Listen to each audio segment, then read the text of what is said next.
Assalamualaikum warahmatullahi wabarakatuh. Bagaimana kabar saudaraku semuanya? Semoga kita tetap dalam lindungan Allah Subhanahu wa Ta'ala, diberikan kesehatan dan dimudahkan segala urusan kita, dan dilancarkan segala rezekinya. Amin ya rabbal alamin. Memanfaatkan keong mas sebagai hama petani, tetapi sebaliknya untuk Panario, setiap hari unggas-unggasnya diberikan keong mas baik pagi hari maupun sore hari. Pemberian pakan yang berprotein ini, Panario tidak memprosesnya terlebih dahulu seperti halnya direbus atau dihancurkan dengan cara digiling dengan mesin. Hanya saja Panario merajang daging keong mas ini sesuai dengan ukuran untuk unggas-unggasnya. Seperti halnya untuk indukan ayam, bebek, dan entok, beliau tidak merajang terlalu lembut. Beda halnya untuk menyiapkan untuk pakan mindan entok, meri bebek, dan juga anakan ayam yang masih dalam usia 1 bulan ke bawah. Beliau merajangnya agak sedikit lembut dan memisahkan bakal telur keong yang beracun. Pemberian daging keong mas ini untuk minti mentok dan meri bebek bisa untuk menggantikan pur pertumbuhan. Di atas usia 1 minggu atau 10 hari, pemberian keong mas untuk entok dan meri bebek tentunya sangat bagus untuk pertumbuhannya. Terbukti di lapangan, baik minti entok maupun meri bebek pertumbuhannya sama saja, seperti halnya diberi pakan pur pada saat umur 0 hari sampai dengan 1 minggu atau 10 harian. Tapi yang disayangkan untuk cangkang keong mas tidak bisa dimanfaatkan oleh Panario karena beliau sendiri tidak mempunyai mesin giling. Beda halnya dengan peternak yang sudah mempunyai mesin giling, tentunya cangkang keong mas sangat bermanfaat.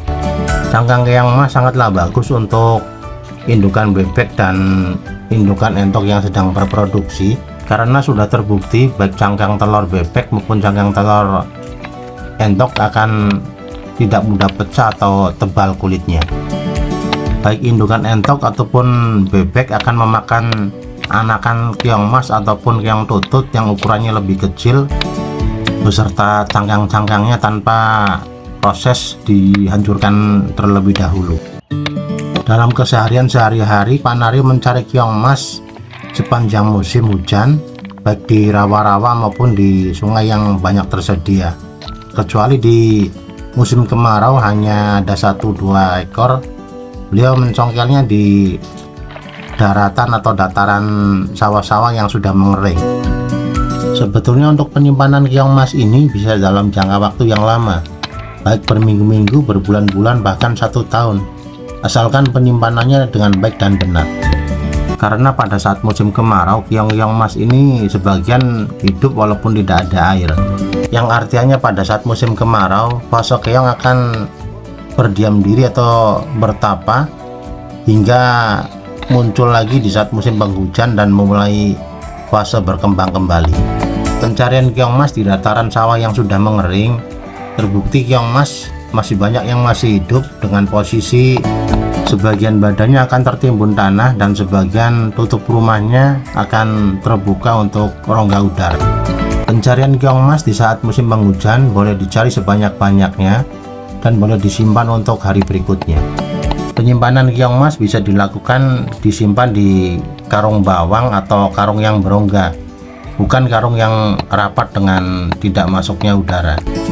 Dan sebelum dimasukkan di karung bawang atau karung yang berongga, sebaiknya keong mas terlebih dahulu kita bersihkan dengan air atau disiram, jangan sampai tersisa lumpur-lumpur, lalu disimpan atau ditempatkan di tempat yang teduh, jangan terkena matahari. Terbukti pada saat itu saya lakukan, umur keong bisa berbulan-bulan hingga 1 tahun lamanya.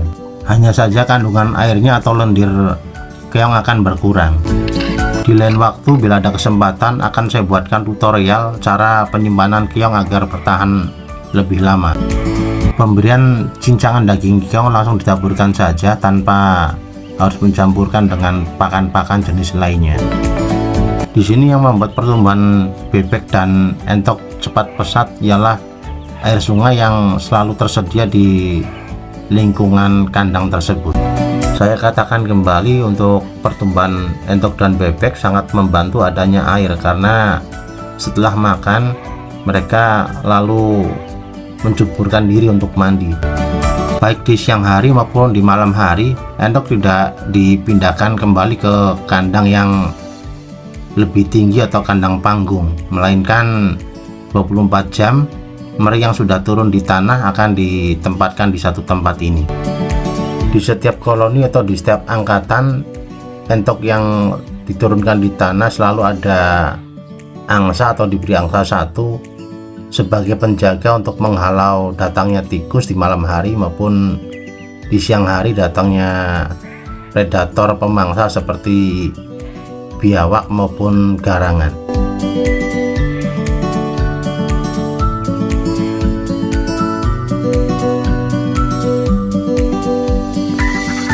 Untuk bebek petelur pun sama, diberikan cincangan daging kiong oleh Pak Naryo yang terbukti untuk hasil telurnya yang melimpah dan berkelanjutan. Untuk cincangan daging kiong yang tercampur oleh bakal telur kiong masnya tidaklah masalah untuk indukan entok dewasa dan bebek telur yang sudah dewasa. Pemberian cincangan daging kiong mas untuk indukan entok maupun bebek sama halnya pengganti sebagai konsentrat petelur. Terbukti untuk jumlah telur entok yang bertambah dan juga berkelanjutannya bebek yang sedang berproduksi. Video dan informasi yang saya buat ini semoga bermanfaat untuk bapak-bapak atau ibu-ibu rumah tangga atau kawan-kawan yang lainnya yang ingin mencoba untuk peternak ayam, entok maupun bebek dalam skala rumahan, yang untuk menghabiskan sisa-sisa nasi yang ada di dapur. Jadi intinya ternak itu tidak harus memberikan pakan dari pabrikan seperti halnya pur, konsentrat petelur dan juga vitamin-vitamin yang lainnya. Cukup memberikan pakan dengan keseharian yang ada di rumah secara konsisten dan diperlakukan sebaik mungkin.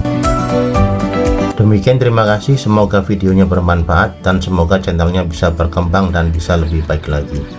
Saya akhiri, wassalamualaikum warahmatullahi wabarakatuh.